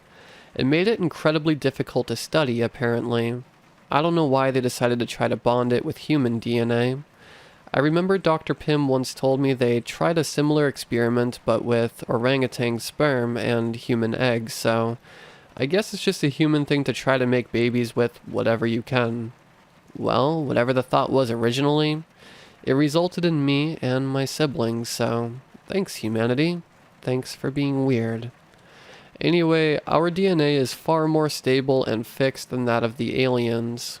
Dr. Pym has a theory that they were most likely able to shapeshift at will, but that isn't usually within our capabilities. I'll come back to the usually in a moment, but do we shapeshift? Yeah, in a way. It's just not something that we have any control of. Trying to keep it as simple as possible, each time we go to sleep, as our bodies enter REM, our genetic code completely rewrites itself. We wake up from the cold cots of the compound looking entirely different each morning. Height and weight, race and gender, it varies from day to day. More than that, each day we develop a different power. I know that sounds vague, but let me try to clarify.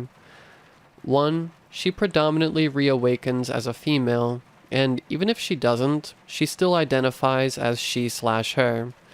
One typically has powers that control or emit a physical phenomena, i.e. laser eyes, pyrokinesis, and super strength. She's the only one of us who has ever been able to shapeshift with complete control at will. That's why I said usually earlier. 2 is different. His powers aren't nearly as flashy as one's often are, but they usually have to do with his inner mind. He often has telekinesis, mind control, and foresight. It's the reason why it's about impossible to keep a secret from him. Thankfully, today he has psychometry. I learned something recently, something that I'm not exactly eager to share. Not that 2 is even paying any attention to me right now. Well, you already know me. I'm 3, and if you can't tell, I'm the oddball of the group. I mentioned earlier about accidentally melting Dr. Pym's phone with acid snot. Yeah, my powers are almost always useless, and only ever seem to affect me.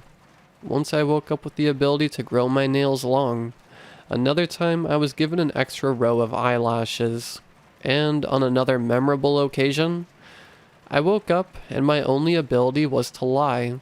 Like I was physically unable to tell the truth that day. That day sucked majorly. I made 1 cry big, ugly tears. 2 seemed to nearly hate me. Dr. Pym looked at me with this face I'd never seen before. His mouth was drawn into a thin, tight line, and his eyes were narrowed somewhere between disgust and disappointment. Eventually, the doctors figured out about the lying thing, but that day was a particularly painful one. But now, lying day is no longer at the top of my sucky powers list. One has dubbed my current ability insomnia. The reason being that I am now completely unable to sleep. Without being able to enter REM, my body isn't changing anymore. I feel like I'm going crazy, and the scientists at the compound are saying that my unstable DNA is breaking down. They aren't sure how I'm even standing anymore, as every piece of me is rapidly collapsing on a molecular level. I'm really scared. I really don't want to die. The only time I've ever been out of the compound was 3 years ago. Dr. Pym got permission to take us to a rented-out ice cream parlor for our birthday. We were escorted by a SWAT team and weren't even allowed to go to the restroom at the shop, but it was still so fun, so different. I don't want to die with that being my only story outside this place, nor my siblings. 2 has completely distanced himself from me. He won't look at me. All he does is spend his days in the lab, analyzing my blood samples that are taken day after day. Now, hour after hour. Even my older skin and blood samples, the ones taken before this power ever cursed me, are breaking down. I can't read minds, but I can feel 2's sense of panic. If his appearance wasn't changing, I'd think he's getting less sleep than I am. 1 is, as usual, trying to keep positive. She's the one that tried knocking me out. My chin is still bruised, but nothing's working. Stealing Pym's phone, posting this for help, it was all my idea, but she's helped me. I feel so weak. I probably wouldn't have been able to make it up the steps without her. I haven't told either of them yet about what I overheard. Early this morning, before the sun had even begun to rise, I was watching reruns of George Lopez, the only thing that was really on TV at the time. Looking over every now and then as my siblings slowly changed form, and I thought that I would be okay with dying. I tried to tell myself it was okay. I even thought, better me than them. Not just because I love 1 and 2, not because it would break me if I lost either of them, but for the obvious reason. Compared to them, I'm pretty useless. It seemed right that I would die. By the time they were fully different, I thought I'd made peace with myself. Maybe that had been a lie all along. I'd just been shoving my regrets and fears down enough to delude myself, but either way, things quickly changed. I decided since it was most likely my last sunrise, I wanted to watch it.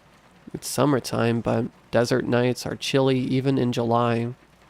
I bundled up, wrapping the blanket around me, and started to drag myself up the stairs to the roof. My chest hurt after just 1 floor, and I sat down to rest. I felt so tired, but as you know, couldn't sleep. After resting, I forced myself to climb up the second set of stairs, almost halfway to my goal. At the landing, I could hear voices, arguing voices. I almost opened the door, but then I heard Dr. Pym. "You don't know that they won't die too." And I froze. That's how we found the aliens. Only 1 had been killed on impact. The other 2 died after. I kept listening, and I learned about something they'd never told us. In fact, they had lied to us. The spaceship that had crash-landed here, the one that they said was a flaming pit, that they had to synthesize genetic material from the wreckage because there just wasn't anything left, that was a lie. There were 3 aliens. 1 died from the crash, and the other 2 survived. The government took them, probably planning to experiment on them, but they deteriorated before they even made it through transport. Luckily, the scientists managed to preserve just a small part of them, the part that would become myself and my siblings. But the cause of death for the 2 aliens that survived the impact was never determined. Apparently, Dr. Pym had a theory. He thought that the 3 were connected, that they could have been like us, 3 that split from 1, and that in order for us to continue on, all of us had to survive. He sounded so sure. They were arguing back and forth. Apparently 1 and 2 were also showing signs of genetic deterioration, albeit much less than me, but this was the first I've heard of it. Additionally, their reformations were taking longer. Admittedly, before I had never actually witnessed it happen, so I had no frame of reference for how fast the process was supposed to be. But they talked like it was previously done in an instant. I thought back to that morning, to my siblings changing over the course of 2 or 3 George Lopez episodes. One's skin going from paper white to a freckled sand color. Two's black hair morphing into curly strands of blonde. Had it taken longer than it had yesterday? I wasn't sure. I'm still not sure. I heard a door slam, followed by heavy footsteps. They never reached a conclusion. They never agreed nor disagreed on whether or not my stupid power was killing not only me but my siblings. I didn't know I was crying until I heard myself hiccup a sob. 3? And then Pim was there. The circles under his eyes looked even darker than mine. I tried to stand up to get away, but I ended up falling. My chin hit the ground and the bruise one had given me ached. How much did you hear? I couldn't lie. All of it. He took off his glasses and wiped his hand over his face. Sweat poured off his forehead. I wondered how long they'd been arguing for. If they die, it'd be my fault, wouldn't it? And immediately he started saying no, trying to reassure me, but it felt like a lie. After that, Dr. Pym begged me to not tell my siblings. That they didn't even know for sure what had happened to the 3 aliens that were effectively our biological father. But he looked sure. He looked as sure as he sounded mere minutes ago. Still, I promised him I wouldn't tell. The reason is selfish. 2's already pushing me away.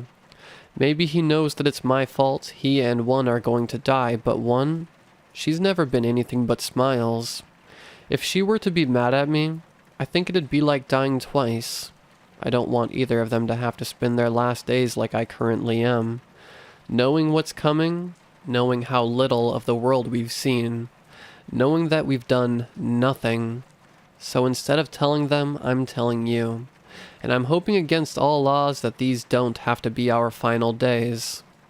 One of you out there, on the internet, the place Dr. Pym says knows everything, can you help me? Help us? Tell me, no matter how stupid you think it is, how I can get to sleep tonight? It's time for me to go now. Dinner time, but until Pym notices I've stolen his phone. Or until my hand's too weak to hold it. Whichever first. I'll keep checking here, waiting for your advice.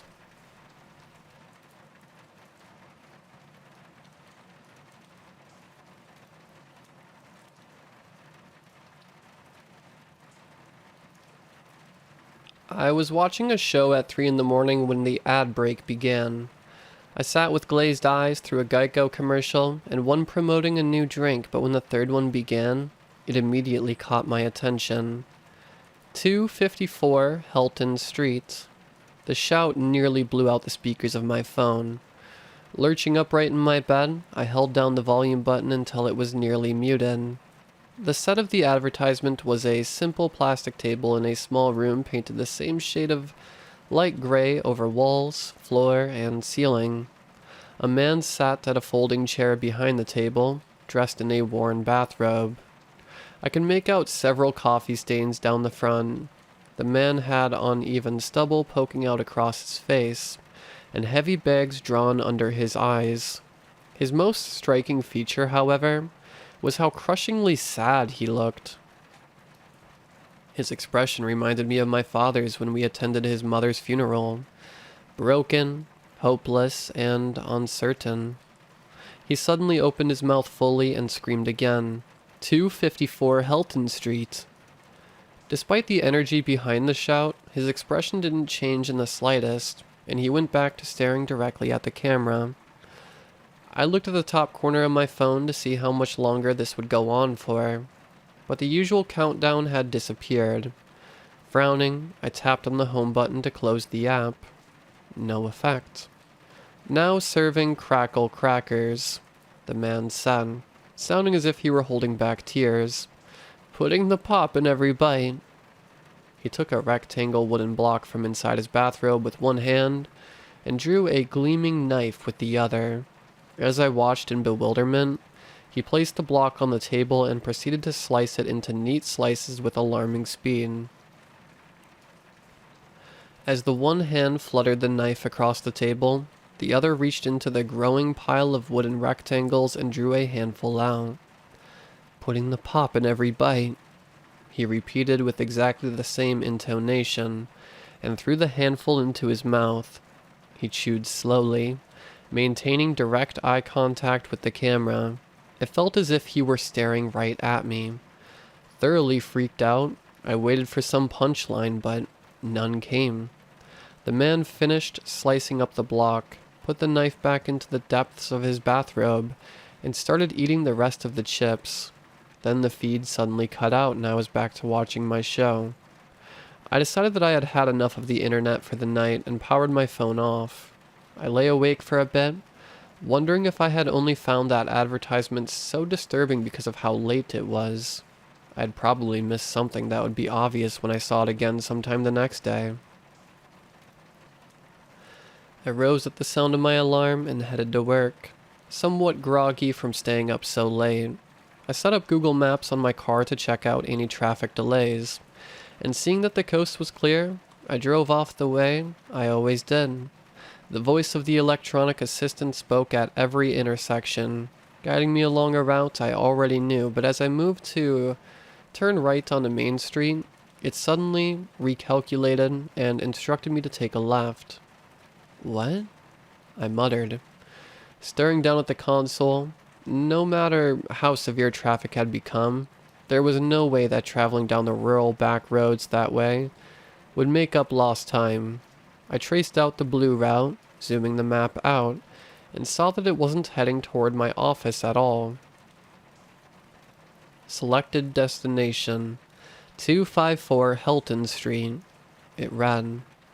I shut the system off, feeling my heartbeat start to rise.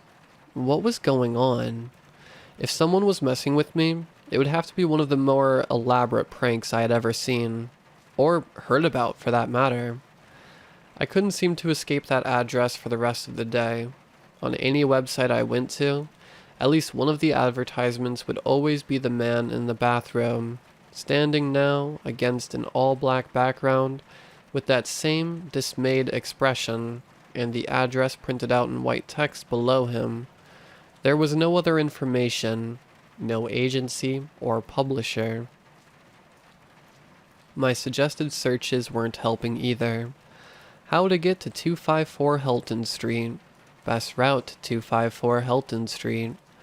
What happened at 254 Helton Street? I pulled up a private tab, but the suggestions remained there too.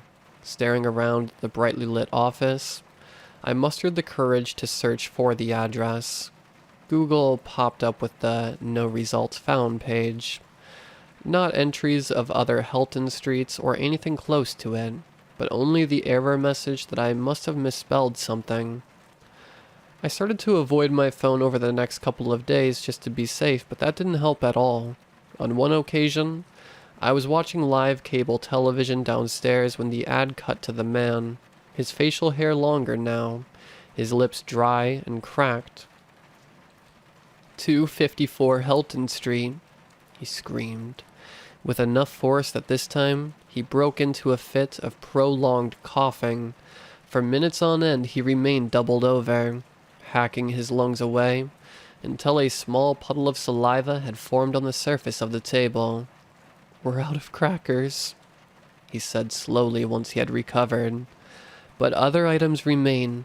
Try the new Summer Fun Pops, now with 5 new fruity flavors." He drew out a tray from below the table containing the dirtiest patch of ice I had ever seen. He dug his fingernails into the surface, scraping away tiny flakes, then cupped them into his mouth and swallowed. Again he reached down, more frantically now, trying to tear chunks away from the material with no success. "Please come quickly to get the best offer on these items." I fiddled with the remote to no effect as he stood, clawing at the blackened ice, repeating that last statement over and over with robotic accuracy. I finally stood up and unplugged the TV, and as the image darkened, I could have sworn that his face fell even further. I straightened and decided that I had to do something about this. Reaching carefully for my phone, I opened Google and looked at the newest suggestion: death at 254 Helton Street. Swallowing dryly, I clicked on it, and a single article popped up with no source. It wasn't more than a few sentences long, and it told the story of a somebody discovering the body of a loner on the edge of town after he accidentally locked himself in his basement. He had died of starvation, but evidently not without lack of trying. The police later found gnaw marks on a pile of ice leading out from behind the door, the spat-out remnants of cut-up wooden beams, and even a half-eaten football lying on the corner. There was no date attached, but the article said that the person had died only a few days ago. What would happen if I visited him? Does he want to be freed from his tomb? Or is he looking for the next item to snack on?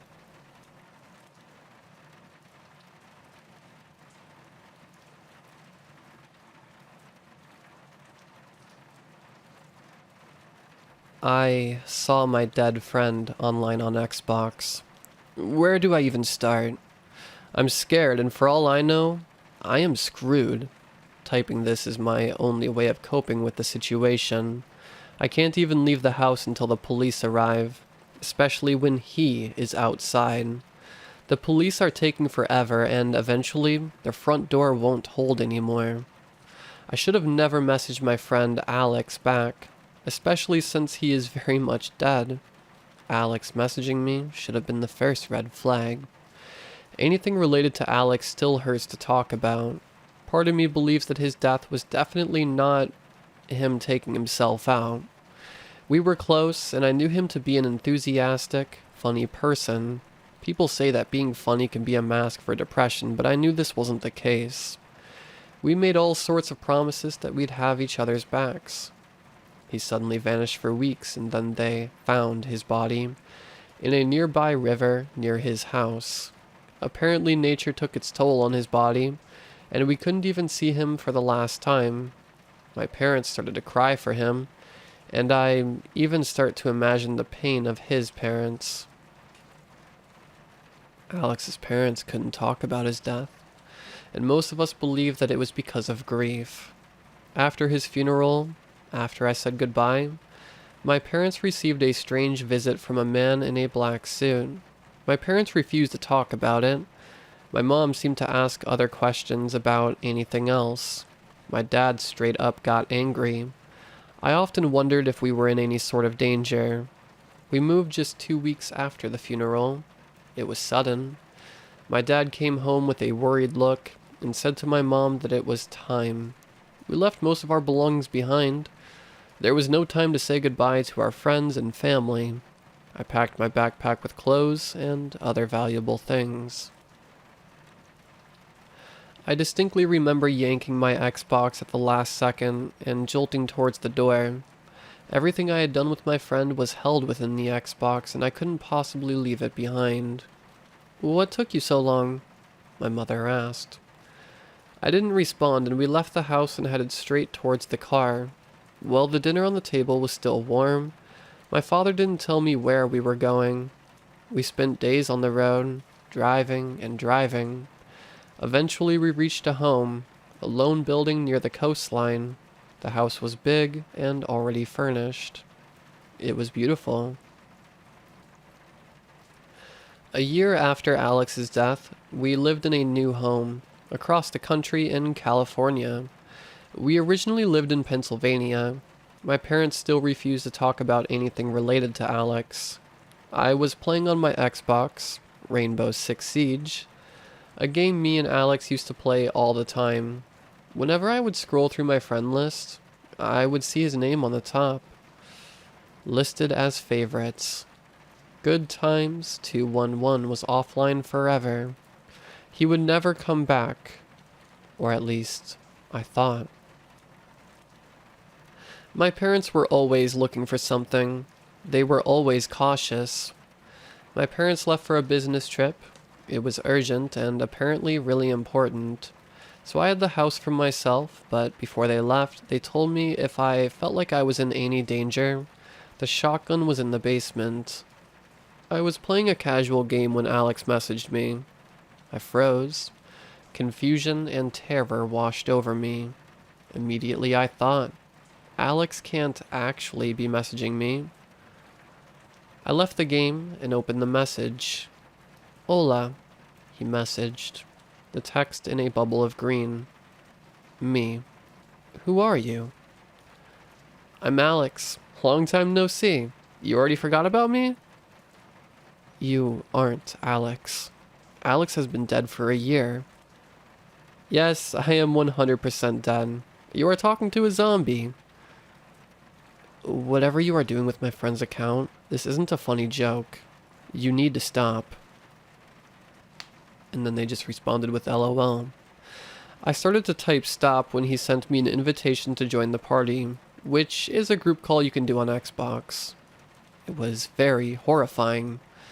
I was nervous about what would happen if I actually opened up the invitation, so I declined it. He sent another invitation, then another.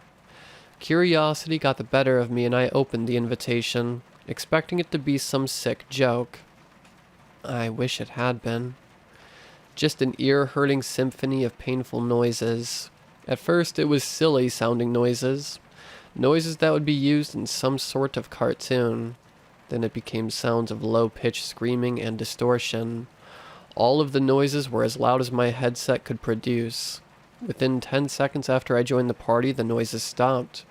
It became noises of heavy, angry breathing. I took off my headset and ran to my phone, which was charging in my bedroom. My parents needed to know. The phone was already on. On it were multiple notifications. My dad texted, "You need to leave the house immediately." Following that message was, "He found you." Below the text messages were notifications from Ring, and a lot of them too. The first few were, "There is a motion detected at your doorbell cam. There is motion detected at your driveway. And there is motion detected at your backyard." I left my room and looked outside, and a man stood in the middle of the road. He looked like he was staring at me, and he was holding something. His appearance was dark as the orange streetlight illuminated the surroundings. He started to walk closer. The light of the house slowly veiled his figure, a man with a huge, threatening grin. His eyes were wide and void. He looked to be a middle-aged white man. He wore a black trench coat and a brown fedora. His wide eyes looked up to me. I was paralyzed in fear. Who the hell is that? What is he holding? Is that a gun?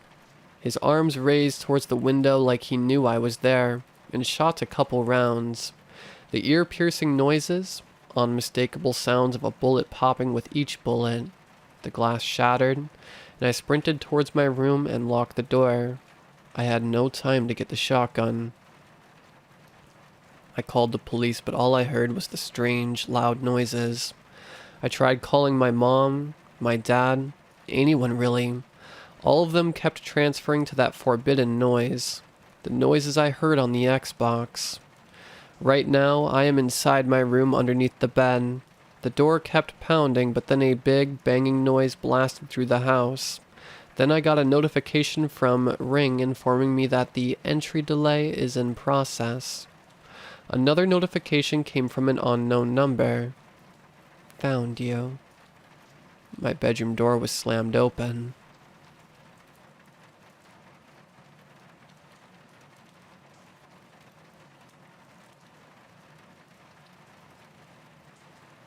I opened my closet to a wormhole the other day.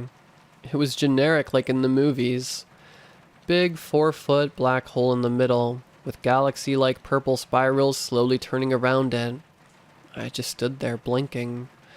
I rubbed my eyes, but it was still there. I tried waving my hand in it to see if I was hallucinating, but my fingers disappeared as they went into the blackness. I guess I'm not getting my jacket, I thought. I finished getting ready for work and walked out into the winter air. I'm close to work, a 3-minute walk, so I didn't drive. I sat in my cubicle thinking about it. It was hard to focus on working. I ended up my 8-hour shift with a short stack of papers left that I didn't do because I was so distracted. Luckily, I was good with getting things done on time, and my boss was cool, so I'd be okay. I walked home to my apartment on the 2nd floor and immediately went to my bedroom. I needed to see if I was hallucinating still. I opened the door, and the eerily silent apparition was still there. That was one thing. It was dead silent, which made it less real. I just stared for a few seconds, then closed the door. I played video games for a few hours and then went to bed. The next day I didn't have work, so I was just going to chill all day, but this wormhole was eating away at me. The first thing I did after getting out of bed was opening the door. This time curiosity got the better of me and I decided to step through. When I stepped through the blackness, I was facing my open closet door from the inside of the closet. It was like a mirror. I took a couple steps into my room, then turned around. The purple spirals were now red. I looked around and everything was good. Nothing different. Weird. I went to the computer and turned it on. That's when things went south, and fast. Everything on the computer with writing was flipped, like I was reading it through a mirror. I sat there bewildered for a second. Then I got up and went to the kitchen to look at a calendar to check the words on that too. Flipped. No biggie, I thought. Just go back through.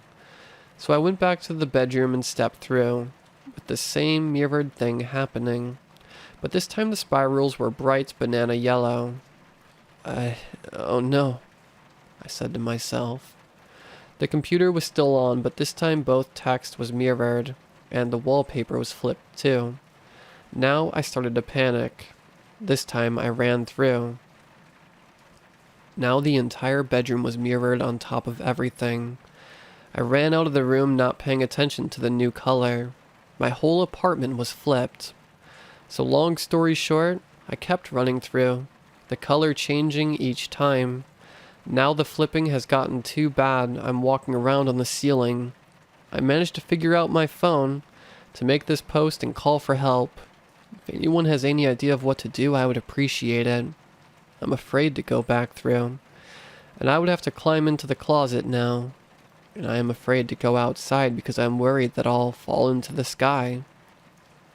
What should I do?